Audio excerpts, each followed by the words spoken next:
आता हे शिंपले मी इथं साफ करून त्यांना गरम पाण्यात जरासं बॉईल केलं होतं, नाही तर त्यांचे ते हे निघत नाही आहे म्हणून, आणि वेळीने पण लवकर निघत नाही. तर आता आपण कांदा फोडणीला घालूया. तर बघू शकता मी इथं कांदा फोडणीला घालते गरम तेलात. ह्या रेसिपीला जास्त वेळ लागत नाही आहे, पटकन होते, एकदम सिंपल रेसिपी आहे. जसं आपण सुके शिंपले करतो ना तशी मुळ्याची एक रेसिपी आहे. शिंपले ज्याला बोलतात काळे शिंपले. कांदा जर मऊ झाला की आपण त्याच्यात टोमॅटो आणि मिरची टाकतो. बघू शकता मी याच्यात हळद पण थोडीशी लाल तिखट टाकूया चवीसाठी. तो ऑप्शनल आहे, तुम्हाला पाहिजे टाकू शकता, नाही टाकलं तरी चालेल. आपण त्याच्यात आपले शिंपले टाकूया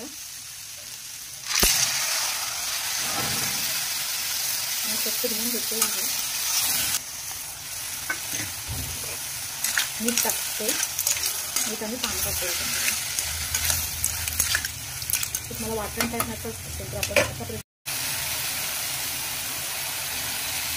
टाकलं.